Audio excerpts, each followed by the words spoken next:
प्रिय विद्यार्थियों, आज हम एमए फाइनल ईयर का 8th बी पेपर क्रिमिनोलॉजी के अंतर्गत महिला अपराध फीमेल क्राइम की चर्चा करेंगे। पिछले कुछ दशकों तक यह समझा जाता था कि अपराध मुख्यतः पुरुष प्रधान घटना है और अपराध जगत केवल पुरुषों का ही जगत होता है। महिला अपराधिता का विषय पूर्णतः उपेक्षित था। महिलाओं द्वारा किए जाने वाले अपराधों के अनुसंधान पर कोई ध्यान नहीं दिया जाता था, जिसकी वजह से महिलाओं के विरुद्ध किए जाने वाले अपराधों संबंधी सैद्धांतिक सामग्री की कमी थी। इस विषय पर अनुसंधान किया गया और 1969 में भारत में अपराधी महिलाएं नामक पुस्तक प्रकाशित हुई, जिसमें महिला अपराध के कारणों पर एक नवीन सैद्धांतिक विचार प्रस्तुत किया गया। तब उसके बाद इस क्षेत्र में नवीनतम अध्ययन किए जाने लगे। 1970, 80 और 90 के दशक में अनेक अध्ययन किए गए महिला अपराधों पर, जिनमें प्रमुख नाम हैं श्रीमती R.K. शर्मा, रानी बिलमोरिया, मिश्रा और गौतम, ईश्वर, शरीफ और सेकर, सन्याल और अग्रवाल, नीरा कुकरेजा सोहानी के अध्ययन आदि प्रमुख हैं। रानी बिलमोरिया ने आंध्र प्रदेश में न्यायालय द्वारा दंडित 120 महिला अपराधियों का अध्ययन किया। अपराध को अस्वस्थ वैवाहिक और पारिवारिक संबंधों की दृष्टि से समझते हुए उन्होंने इस लेखक के पारिवारिक कुसमयायोजन को महिला अपराध का प्रमुख कारण बताने वाले सिद्धांत का समर्थन किया। ईश्वर, शरीफ और सेकर ने बेंगलौर के रिमांड गृह की महिला निवासियों का अध्ययन किया और दोषपूर्ण पारिवारिक वातावरण, व्याधिग्रस्त परिवार प्रतिमान, माता पिता द्वारा दोषपूर्ण अनुशासन, भग्न गृह, माता पिता द्वारा तिरस्कार आदि को विचलित व्यवहारों के कारणों के रूप में दर्शाया। मिश्रा और गौतम ने भी अपने अध्ययन में यह संकेत दिया है कि महिला अपराधिता मुख्यतः भग्न ग्रहों और बदलते सामाजिक मूल्यों की समस्या के कारण उत्पन्न होती हैं। विदेशों में भी महिला अपराधिता पर अनेक अध्ययन किए गए, जिनका वर्णन इस प्रकार से है।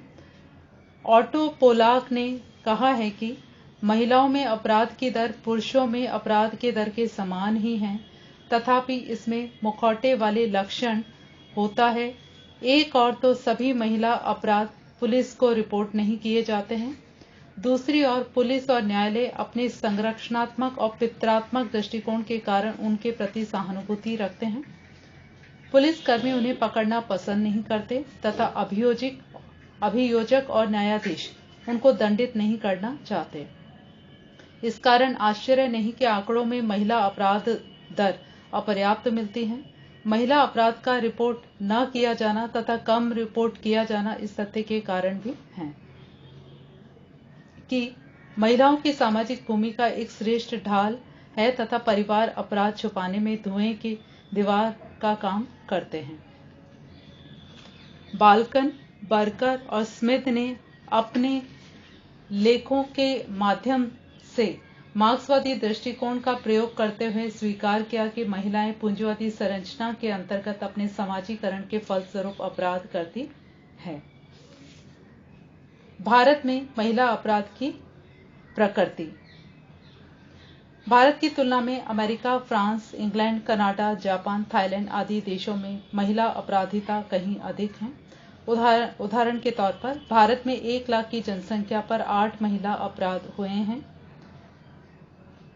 समाजशास्त्रीय दृष्टिकोण से भारत में महिला अपराध एक महत्वपूर्ण समस्या समझी जा सकती है, क्योंकि बच्चों के पालन पोषण और समाज के समग्र परिवेश पर इसका प्रभाव पड़ रहा है। पुरुष और महिला अपराध की दर में मौलिक अंतर उनकी विविध भूमिकाओं के अंतर का परिणाम है। पुरुषों द्वारा धन कमाने की मूल भूमिका घर के बाहर होती है, जिसके कारण उन्हें दूसरों के साथ स्पर्धा करनी पड़ती है। प्रतिस्पर्धा की इस प्रक्रिया में जब वे वैध साधनों से अपने लक्ष्य को प्राप्त करने में असमर्थ रहते हैं, तब वे अवैध साधनों का प्रयोग करते हैं। दूसरी ओर गृहस्थ की मूल भूमिका महिलाओं द्वारा 4 दीवारी के भीतर घर में अदा की जाती है, जिसके लिए उन्हें किसी से स्पर्धा नहीं करनी होती और उन्हें अपने लक्ष्यों को प्राप्त करने के लिए असामाजिक साधनों का प्रयोग नहीं करना पड़ता। इसके अलावा पुरुषों की अपेक्षा स्त्रियां अधिक ईश्वर से डरने वाली, नैतिक तथा सहिष्णु होती हैं। उन पर सामाजिक प्रतिबंध भी अधिक होते हैं और फिर कुछ अपराधों में पुरुषोचित चतुराई व प्रविधि या क्रियाशील स्वतंत्रता की आवश्यकता होती है, या कहीं हिंसात्मक धमकी का सहारा लेना पड़ता है, जैसे वाहन चोरी, चेन छीनना आदि। ऐसे अपराधों में स्त्रियों की भागीदारी बहुत कम होती है। अंत में पुलिस और न्यायालय महिला अपराधियों के प्रति अधिक सहानुभूतिपूर्ण दृष्टिकोण अपनाते हैं। संक्षेप में पुरुषों और महिलाओं के अपराधों में महत्वपूर्ण कारकों का अंतर इस प्रकार से कहा जा सकता है।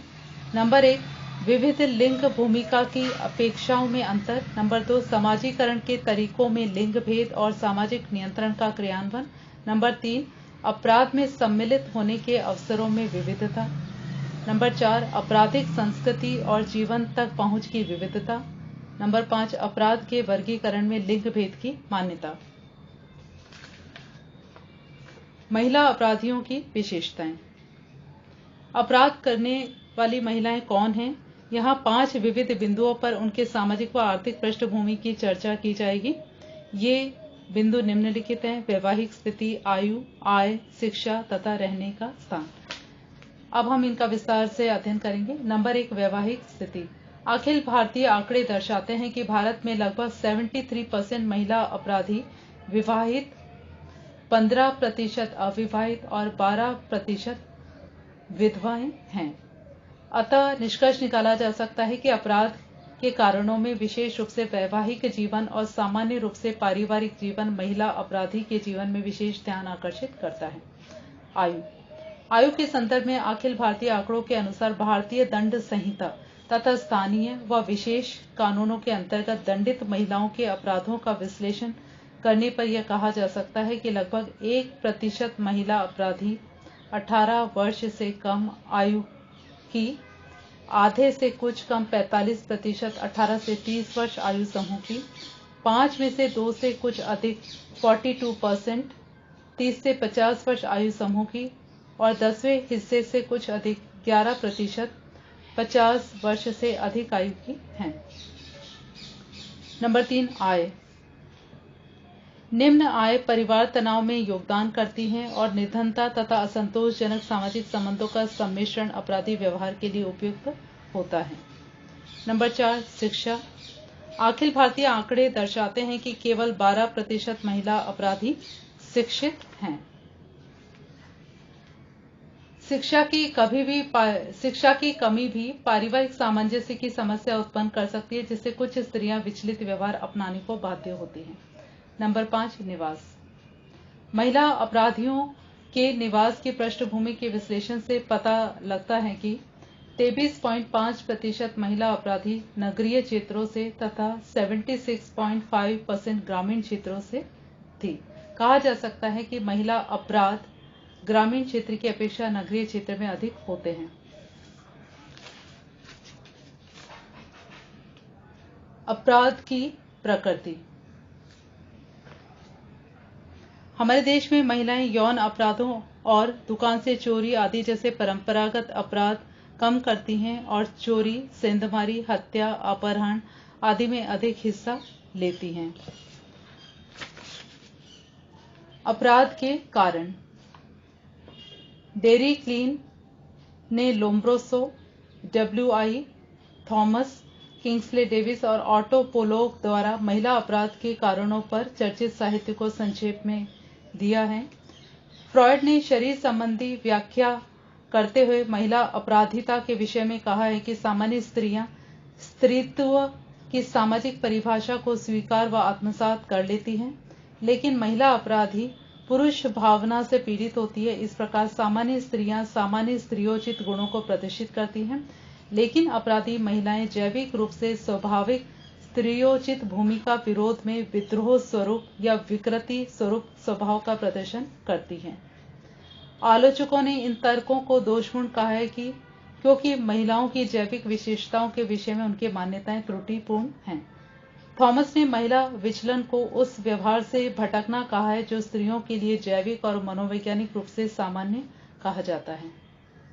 इस सिद्धांत की समस्या यह है कि यह इस धारणा का समर्थन करता है कि बच्चों का पालन पोषण और गृह कार्य ही स्त्रियों की उचित भूमिका है। पोलाक का मानना है कि दोहरे मानक और धोखेबाजी महिला अपराधों की विशेषता है।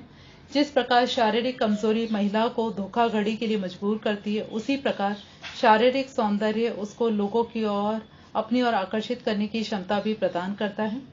महिलाएं कुछ अपराधों को आसानी से छिपा लेती है, जैसे बच्चों या बड़ों को जहर देना, यौन अपराध, दुकान से चीजों को उठाना और अन्य प्रकार की चोरी तथा गर्भपात आदि।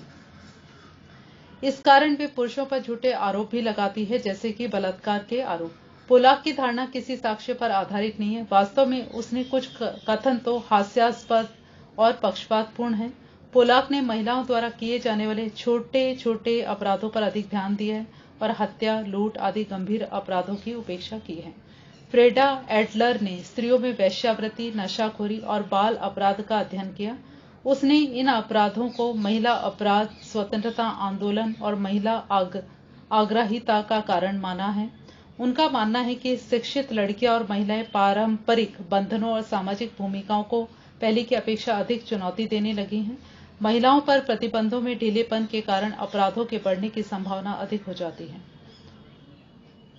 बीएम शर्मा ने अपने अध्ययन में निष्कर्ष निकाला है कि महिलाओं के पति और परिवार के अन्य सदस्यों के साथ अंतर वैयक्तिक संबंधों में तनाव, पति के एक्स्ट्रा मैरिटल संबंध, जीवन मूल आवश्यकताओं जैसे स्नेह, सुरक्षा आदि से वंचना या उपेक्षा आदि कुंठा के मुख्य कारण थे, जो कि अंततः अपराध के लिए उत्तरदायी थे।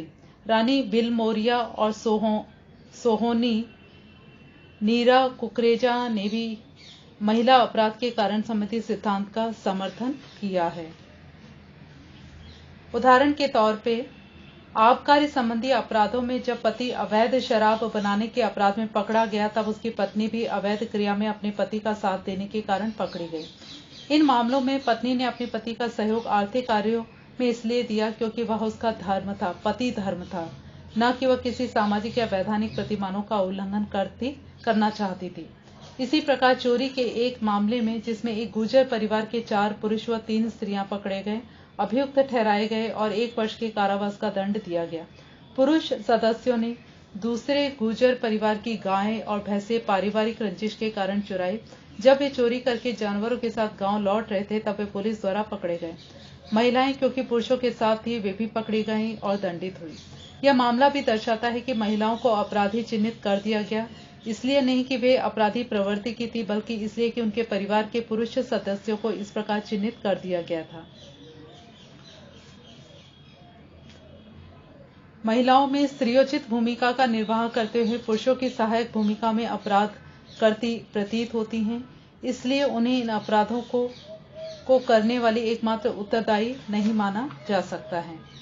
महिला अपराध में मनोवैज्ञानिक और शारीरिक कारण ही उत्तरदायी नहीं है, बल्कि पारिवारिक संबंधों में समरसता की कमी और अस्थिरता या पारिवारिक जीवन का विघटन जैसे कारक महिलाओं में अपराध की मुख्य रूप से विवेचना करते हैं। धन्यवाद।